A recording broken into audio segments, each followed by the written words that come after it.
Hey everyone, this is the Black Manga Critic here with another video for Shonen Jump Thursdays. So basically, I'm going to be reviewing all of the Shonen Jump manga that I read on Shonen Jump Thursdays, basically. And, look out for that. Also, remember to like, comment, and subscribe if you want to see more content, if you like the video or any of those things. It's always great to see that people appreciate the content that I'm putting out. And it's also great to hear from you guys and have conversations with you guys through the comment section, through Twitter, and all those other, and any other medium, like Facebook, things like that. So, do that. Be on the lookout for more content, because I love doing this, and hopefully you guys love me doing this for you.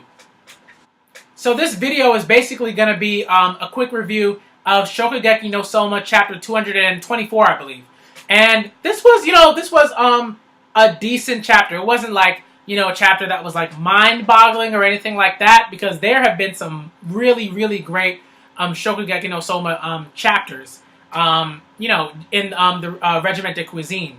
I want to say that, the Shiki chapters were fantastic. The Soma chapters are pretty good. So all around pretty good stuff.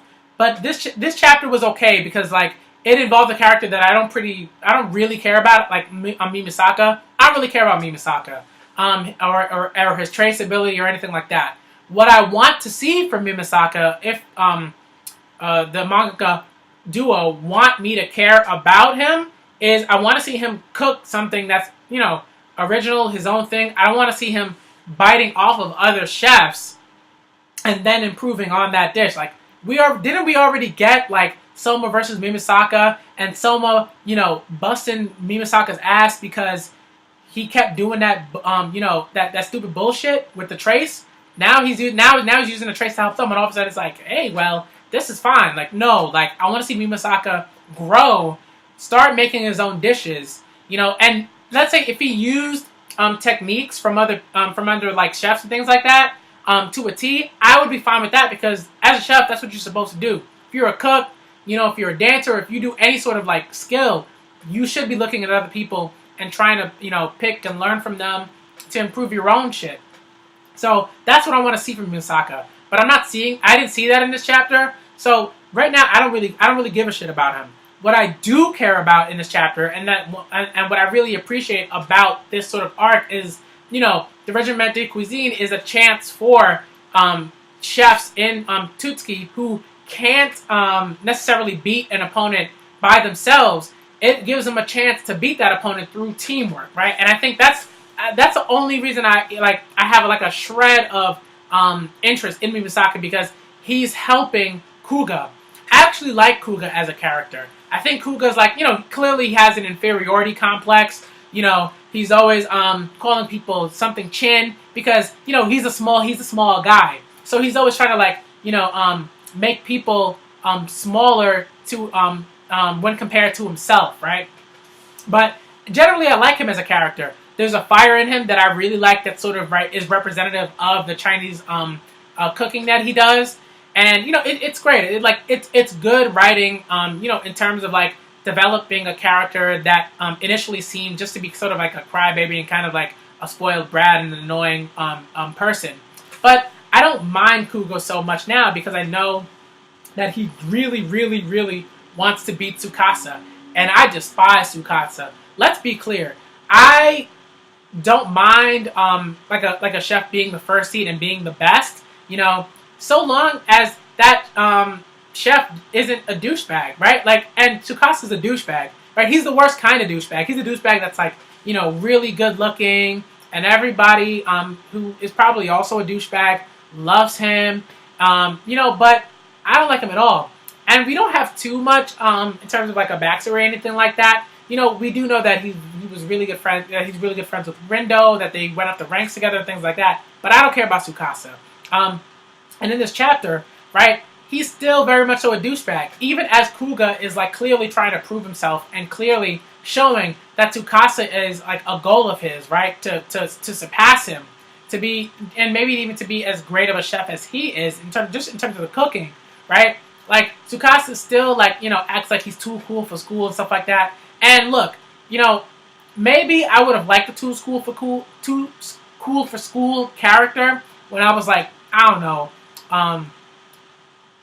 15 or something like that. But I don't care about that character. I do not like the too cool for school character. Like, there's got to be some conflict. You got to be wrestling with some stuff. Like, there's got to be some sort of like really intense desire that emanates from that character. And I don't feel that from Tsukasa. Like, the author's always sort of telling us that, like, oh, he's just so in tune with the ingredients, stuff like that. And that's great. But this chapter really shows me that, like, Tsukasa is going to take, like, it's going to take, like, a jackhammer to get through to this guy. So what I like about the chapter is that we do get, like, Kuga gets like a bit more time to shine. And I think what I also do appreciate is that it's clear that teamwork is going to be necessary to beat the first seed, right? Because, like, if Kuga beat the first seed, that'd be kind of stupid. Like, in a battle, just like in a one-on-one battle, I'd be like, man, get the hell out of here. Even the fact that Soma beat, what was she, the 6th seed? Can't remember her name right now. But even the fact that Soma beat the 6th seed, I'm like, Soma should not be beating the 6th seed. Even if, she kind of slacked and, like, didn't take Soma seriously, she should be good enough in her own dish to beat, like, the 6th seed. But that's neither here nor there, right? Like, basically what I'm trying to say is that I dislike characters who shouldn't be good enough to even challenge the Elite 10, let alone the first seed, have a chance to beat them by themselves. And I think that's what I liked about this chapter is the fact that, like, we know that Kuga has no shot at beating Tsukasa by himself. So he needs help. And he's willing to sort of, put himself, like, his spirit, his spirit in terms of, like, wanting to beat Tsukasa by himself on the shelf so that he can get the victory and sort of get this, get this monkey off his back or whatever. And I like that because, I don't want to see him beat Tsukasa yet. I don't really want to see too many people other than maybe Rindo or, another character that clearly has the skills to beat Tsukasa. But other than that, I don't want to see anybody else beat. I don't want to see anybody beating the first seed. That shouldn't happen. Like, one-on-one shouldn't happen. So I like that they introduced, what was his name? Saito, I believe, the sushi 5th seed. No, 4th seed. He's the 4th seed.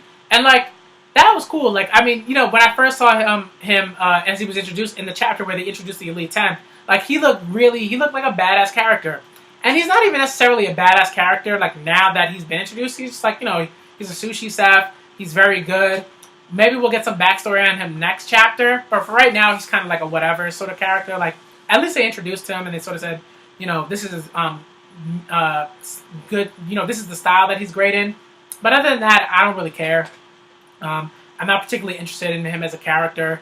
But I do like the fact that he's sort of probably going to be representative of, like, the way in which, like, you can't just copy someone to beat him, right? Like, he's going to just, like, probably obliterate Mimisaka.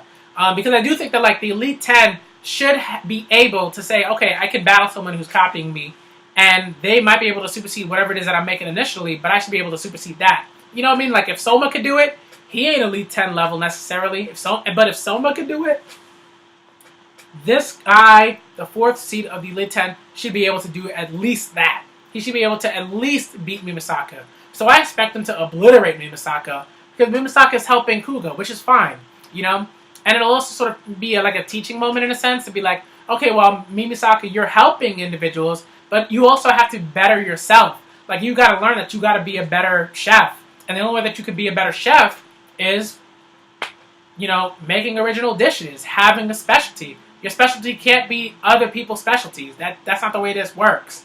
Like, you get laughed out of a restaurant if you were like, hi, I'm, blah, blah, blah, and my specialty is Gordon Ramsay's specialty. Like, that's ridiculous. Don't do that. Like, that's stupid. So I think the next few chapters are going to go that way. But generally, it was a decent chapter. I don't particularly care about Mimisaka too much, nor do I particularly care about the 4th seed outside of him beating Mimisaka. But I do really care about Kuga and the fact that he's willing to sort of like, you know, pull a Zoro, like sort of Zoro from One Piece when he decides like I need to be able to get stronger, so I'm gonna put my pride to the side and get training from like Mihawk, right? If you read One Piece, if you haven't, you know, whatever. You probably don't plan on reading it ever. You may forget this spoiler that I just gave, but don't worry about it. Basically, Kuga's ability to put his pride on the shelf is reminiscent of that. So basically, chapter was good. You know, it wasn't like great or anything like that. It was like, you know, it was a good chapter.